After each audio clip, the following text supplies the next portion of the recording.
Bem-vindos ao Real Economy. Esta semana estamos em Atenas para perceber que rumo está a assumir a economia grega.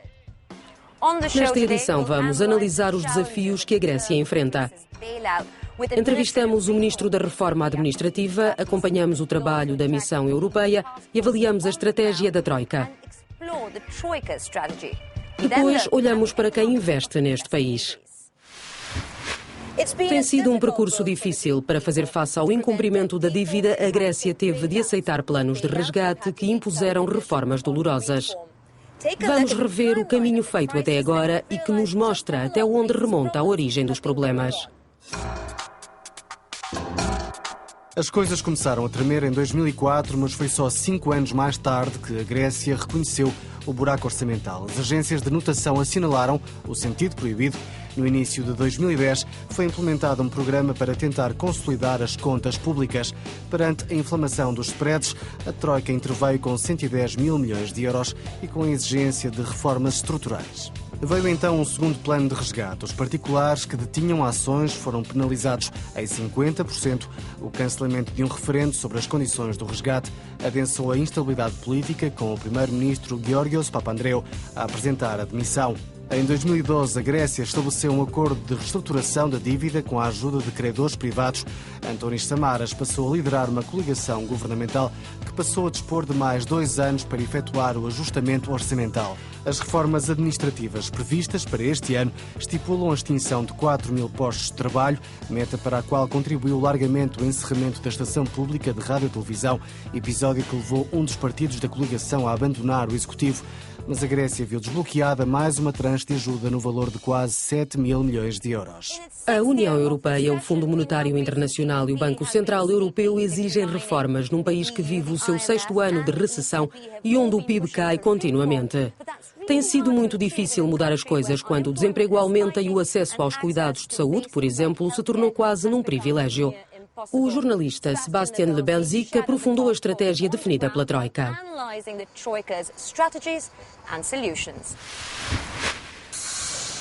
Reunião na sede do governo grego. Todas as semanas, os elementos da Task Force, a equipa de avaliação, dirigem-se até aqui. São técnicos que a Comissão Europeia nomeou para acompanhar a aplicação dos mais de 183 mil milhões de euros que Bruxelas canalizou para a Grécia. Neste momento já não há dinheiro. O Banco Mundial quer que a Grécia dê um mínimo de garantias. Estamos a tentar mudar a economia e toda a sociedade grega. A ajuda da Comissão Europeia e da missão conjunta é muito valiosa. Temos de acelerar, mas precisamos de tempo. Não se consegue resolver um problema de há várias gerações numa questão de meses.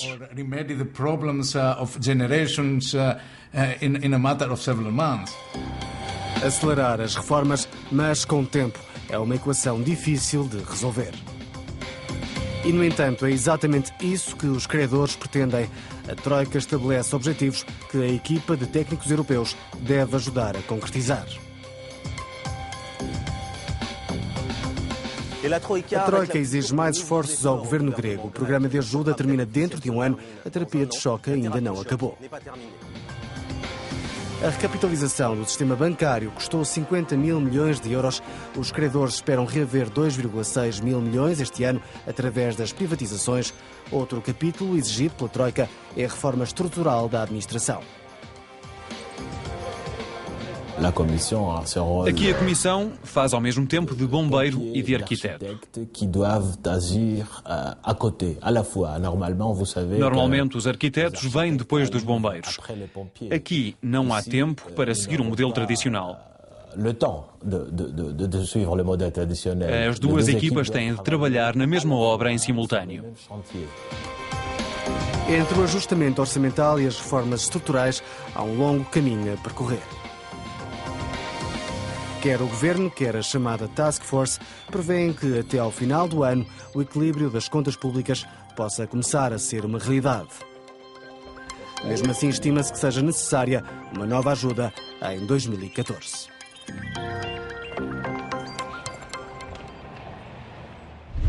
Desde 2010, a Troika já destinou 210 mil milhões de euros à Grécia. Algumas das reformas encetadas estão sob a tutela do Ministério da Reforma Administrativa, dirigido por Kyriakos Mitsotakis. Foi com este governante que falamos sobre as principais preocupações dos gregos e da comunidade internacional. Despedem as pessoas e deixam-nas na rua. Não há margem para mais catástrofes. Os direitos dos trabalhadores estão no limite do aceitável. As crianças não têm professores nas escolas.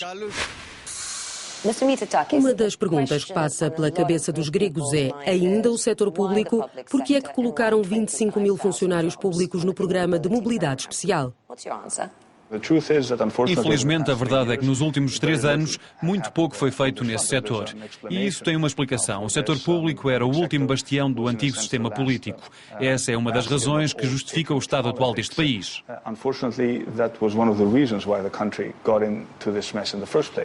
Que garantias têm os funcionários que aderem de que este programa vai funcionar? Devido à natureza clientelista do Estado grego, há muita gente a fazer trabalho de secretária, como que protegida do trabalho mais pesado. Também há pessoas nomeadas pelos políticos. Sendo muito claro, se as transferências não decorrerem de forma voluntária, decorrem de forma mandatória. Ninguém pode ter a garantia de cumprir a mesma função durante toda a sua vida profissional. As regras do jogo mudaram. De acordo com o plano, o objetivo é afastar cerca de 15 mil pessoas entre este ano e o próximo, mas prevêem substituí-las por outras 15 mil. Como é que isto alivia os números? Nós temos a obrigação de reduzir o peso da administração pública, o que se traduz em 150 mil postos de trabalho ao longo de 6 anos. O objetivo está a ser atingido de forma natural. Nós fechamos a rádio e televisão pública. Não foi uma decisão fácil, mas resultou num número significativo de despedimentos. A meta de 15 mil despedimentos foi definida pela Troika. 15 mil saídas não alteram os valores absolutos porque podemos contratar pessoas novas. Se compararmos os progressos da Grécia com a Irlanda, por exemplo, o atraso é demasiado? A Grécia teve de realizar um ajustamento orçamental muito maior do que os outros países. Pagou um preço muito alto, até o FMI reconheceu que o programa foi desadequado no início. De quem é a culpa? Parte da culpa é nossa. Se tivéssemos logo desde o princípio lidado com o problema da administração pública, os resultados podiam ter sido diferentes. O grande problema que a Grécia enfrenta agora é conseguir sair da armadilha que é a recessão, a depressão.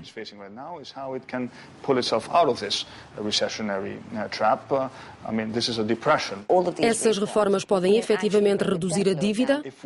Se alcançarmos um excedente a nível orçamental, por um lado, e se formos mais duros nas reformas, por outro, tenho a certeza de que os nossos criadores vão reconsiderar a nossa situação.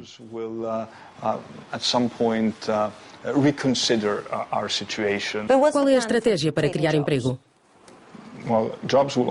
Neste momento, só os investimentos privados é que podem gerar emprego. O papel dos investimentos públicos é muito limitado. Há investidores gregos e estrangeiros interessados e há investimento a decorrer. O facto de termos recapitalizado os bancos foi crucial porque começamos a abastecer a economia real de liquidez. Estamos a alterar completamente, a simplificar o código fiscal. Não digo que se vai tornar mais fácil, mas há uma estratégia clara. No ano passado, a Bolsa de Atenas registrou uma fluidez monetária constante, mas os investidores estrangeiros não se entusiasmam. Se antes assistíamos a procuras substanciais de grupos, como o chinês Costco, agora a venda de títulos gregos, por exemplo, dificilmente encontra compradores. A jornalista Melina Tostedo investigou a burocracia em torno dos investimentos. O processo de implementação do Parque Empresarial de Elefsina começou há 6 anos e meio. Tivemos de pedir licenças a 2 ministérios, ao do Desenvolvimento e ao do Ambiente, e ainda ao Gabinete de Arqueologia, às autoridades militares, à entidade reguladora de Atenas, à Câmara, entre outros. Mesmo assim, o projeto não avança por causa do braço de ferro legal entre os 2 ministérios. O caso do Parque Empresarial de Elefsina é uma ilustração do labirinto burocrático que afasta os investidores da Grécia. A burocracia necessária para arrancar um negócio é um dos motivos mais odiosos que mantém os investidores à margem da Grécia. Os custos burocráticos representam entre 7% a 16% do valor total do investimento. A Grécia precisa de ter produtos inovadores para estimular a competitividade e ultrapassar a recessão. Apesar do contexto empresarial, há cientistas gregos que estão a utilizar os fundos europeus para trilhar esse caminho. Um dos exemplos vem daqui de Ioannina, capital do Épiro, uma das regiões mais pobres do país. O Instituto Local de Investigação em Biomedicina trabalha na área da medicina regenerativa, tendo recebido quase 130 mil euros dos cofres europeus e mais de 22 mil de fundos nacionais. Ao contrário da tendência, Dimitris Kouroupis voltou para a Grécia para participar neste projeto. Este é o primeiro programa do género na Grécia e diz respeito a uma área muito prometedora. Este é um dos mais de 180 projetos que a Comissão Europeia considera prioritários, estando previstos financiamentos que ultrapassam os 11 mil milhões de euros. São considerados eixos essenciais do desenvolvimento do país. Uma das características mais marcantes da medicina regenerativa é a que se apoia numa tecnologia e investimentos específicos. Se não avançarmos, dentro de 10 anos, teremos de importar estes produtos a preços muito elevados. Mas o investimento só chega se o país conseguir dar a volta ao pesadelo que pode ser a burocracia grega. O Real Economy fica por aqui. Voltamos em setembro, depois de uma curta pausa de verão, para falar sobre a economia alemã em vésperas de eleições. Obrigada por nos ter acompanhado. Goodbye.